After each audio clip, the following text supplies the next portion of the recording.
Right, let's get started with JWT tool. So if you don't have it already installed, you can come over to the GitHub repository, and I already have this open. But if you're on the homepage of the GitHub repo, you can come down to setup.txt, and there are some setup instructions here ready to go that will get you up and running.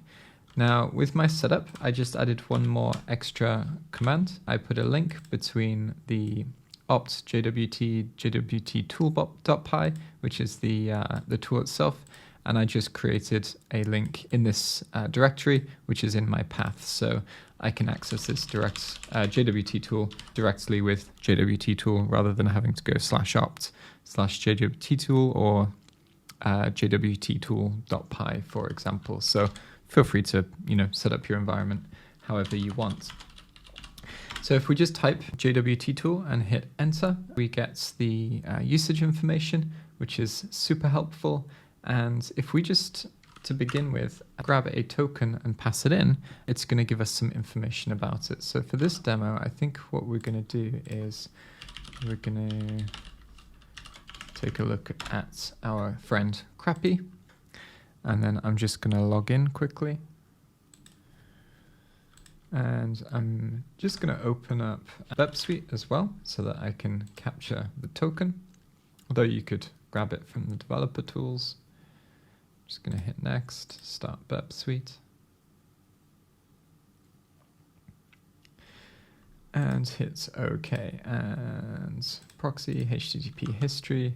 And I'm going to come back and switch on my proxy and log in with any account that you've created. I'm just going to use a@tcmsec.com that we created in a previous video. Click login, and yeah, our Lamborghini is back, which is nice. So I'm just going to come back to here and have a look at the requests. So this is our initial post, and then we've also got some GET requests to API v2 user dashboard as well. Just close this. Make this a little bit easier to see. You can see we have our token here, authorization bearer, and the token itself. So I'm just going to grab this, and then I'm going to come back to JWT tool. Whoops, I clearly didn't copy it. I think I hit Control-Shift-C, which is copying from the terminal rather than application.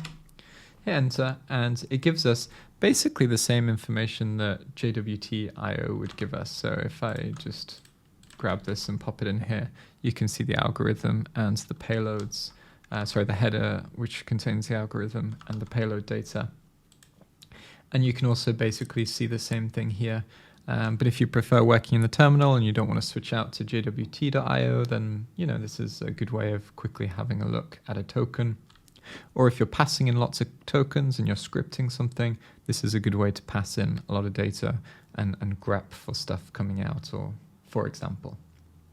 So we can see sub is a@tcmsec.com, the role is user, and the issued at time and the expiry time as well. So what I want to do next is I'm just going to do JWT, the same thing, JWT tool, and then I'm going to pass, let me move myself out of the way, -T, so you can see this. So what this does is this allows us to modify a token. So you can see here we have the algorithm RS256. Now with the header, we can add a value, delete a value, or continue to next step. So let's just continue. I want to add something into the payload. So here we are in the payload section, and I want to add something. So let's do 5, and I want to add, I don't know, and the value is, I don't know, just for example. And then we want to continue to the next step. And then because we don't actually have the private key to sign this, and if you notice the key is RS256, so this is asymmetric encryption, the signature is unchanged, so no signing method specified. So we haven't re-signed the token, so I suspect when we use this, we will get a signature invalid. But this is a way of modifying tokens if you prefer to be in the terminal, if that makes sense. Now what we want to do next is take a look at JWT, tool, help, and have a look at some of the things that we can do. So what we want to look at is the -m mode. So we can actually audit tokens. So we can do playbook audits, fuzz existing claims to force errors, fuzz common claims to see whether we get different results, or we can do all tests. Now, since Crappy is running locally and it's not a production system, I'm not going to break anything, why not just go ahead and do all tests? So to do this, we need a couple of things. So we're going to do JWT tool, and we need a target. So what I'm going to do is use the same endpoint as before. So this identity API v2 user dashboard.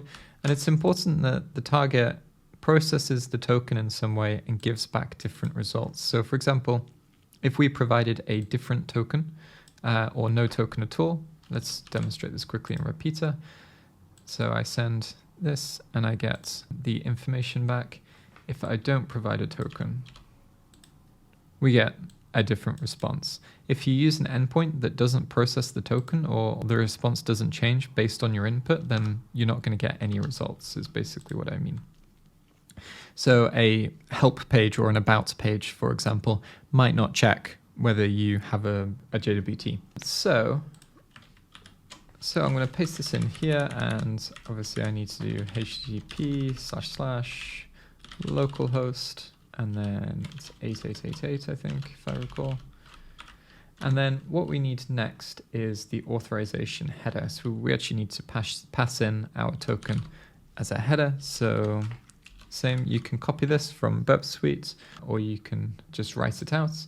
And then we want the authorization bearer. And actually, I'm just going to go ahead and copy this token, this whole thing, because I think that's probably the easiest way to do it. And then we want the mode. So if we come back up to our help file, we can see the mode here, and we're just going to do all tests.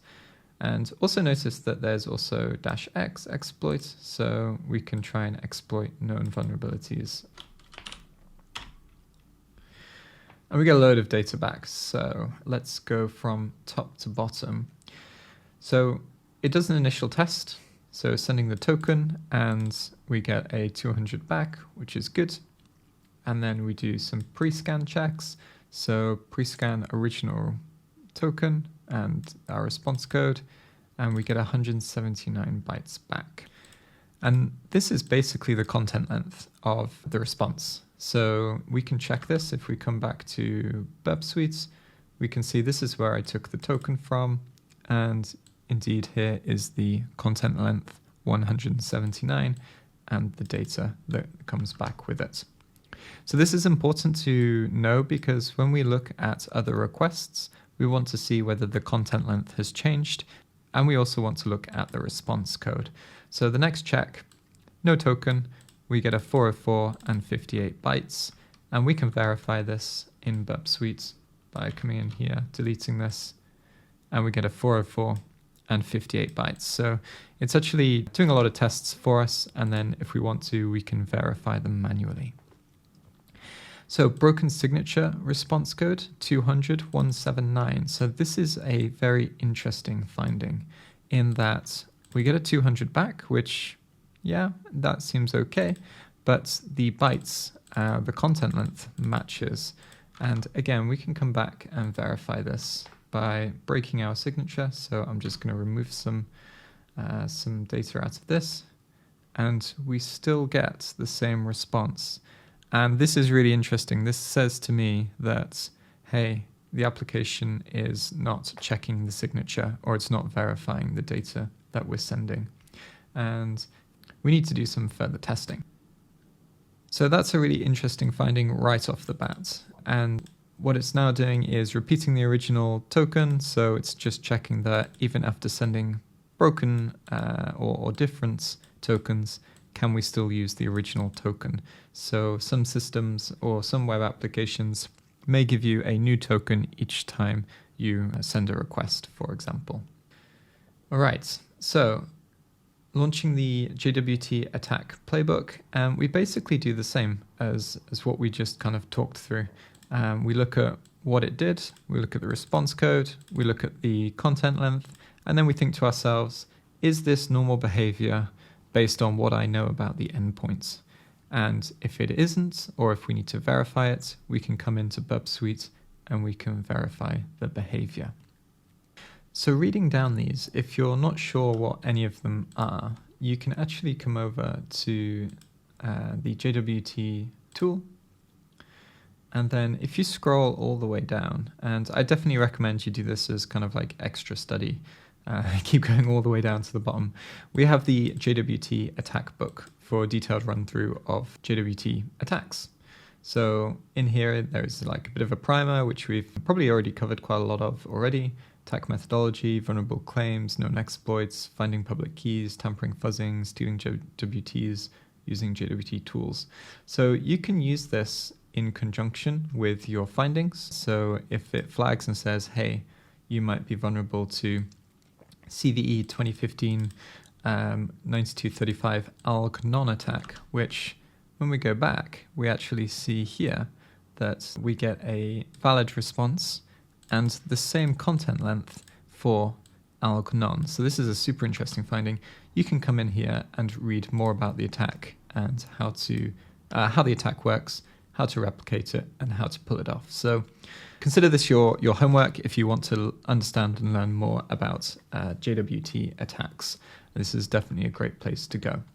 One other place that actually I'll mention since we're here already, of course, is the Portswigger Web Security Academy. And if we come in here and go to Academy, and then I think we can just do all labs.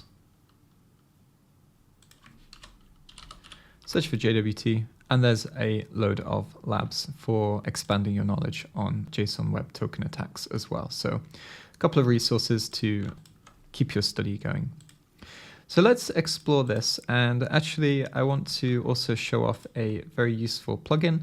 So if you come over to Burp Suite, click Extender, App Store, and just search for JWT, of course, we have this JWT editor, and then there are a few other plugins that you can explore as well, but I'm just going to install this one.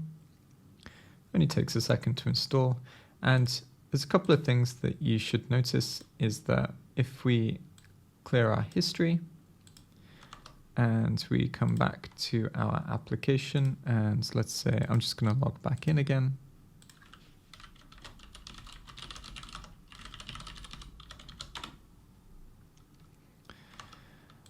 Oh, I really want a Lamborghini. You can see that it's actually, now it's active, it's highlighting automatically in green posts that include our JWT. So we can really quickly map an application and have a look for endpoints that do or don't require a JSON Web Token to access, or they're being passed within those requests. Next up, we can come back to the repeater, and we can see that we have a JSON Web Token tab, and we can see, it decodes the token for us nicely, and we can quickly have a look and inspect the token. So since we're investigating, the non attack, the ALG non, I can come in here and I can just click attack, and I can click non-signed algorithm. And you can see that it's changed the header for me. The algorithm has changed to none, and I can hit send. And we do indeed still get back our user data. So this is very interesting. You notice that the signature is missing from this token. So what I want to do now is, an interesting quirk of this is that the tab disappears. I'm not sure if this is a bug, but there's a way to fix this. So if you come to here, send this back to repeater, hit send initially, and then edit your token. And then if we do none, and then send this again, you see that it disappears. But when we click the back to restore our original token, it comes back again. So I'm not sure if it's intended functionality, but yeah, make sure you just send an initial request before editing the token. So what I actually want to do here is test whether we can change this to none and see whether we can see a different user. So I think the user B exists, and then we can hit send. The given email is not registered. So let's come back to here. I think we know that the community page does leak some data. So let's come back to Burp Suite. We could also just create an account, but we can very quickly just find an email address here. So I'm just going to copy this.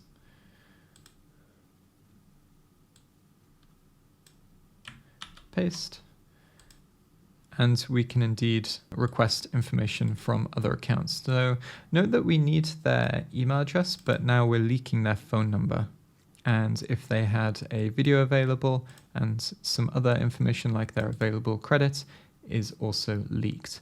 Now, picture URL, not sure if this is private or not, but maybe it would give us the full path to their picture. Now, interesting that actually I just demonstrated this attack and I did not switch the non-signing algorithm attack on. So actually, this seems like even though it's flagged as algorithm none, I suspect the issue is that the JSON Web Token is being passed and the response is being generated and sent back without checking the signature. Now this happens a lot when, for example, if you're using Node and you use the function decode instead of verify, you can pass a JSON Web Token without a valid signature and it will still process it. So when you're reporting this issue, the attack actually isn't the non-signing algorithm attack. It's actually just the fact that we're not checking the signature at all. At least that's what appears to be happening in this case. So that's it for JWT tool. Now, I hope this got you off to a good start with JWTs and how we can attack them. As I mentioned before, definitely consider furthering your study, maybe after you finish this course, in areas that are relevant to you and your day-to-day work. In the next section, we'll walk through some of the challenges and then move on. See you there.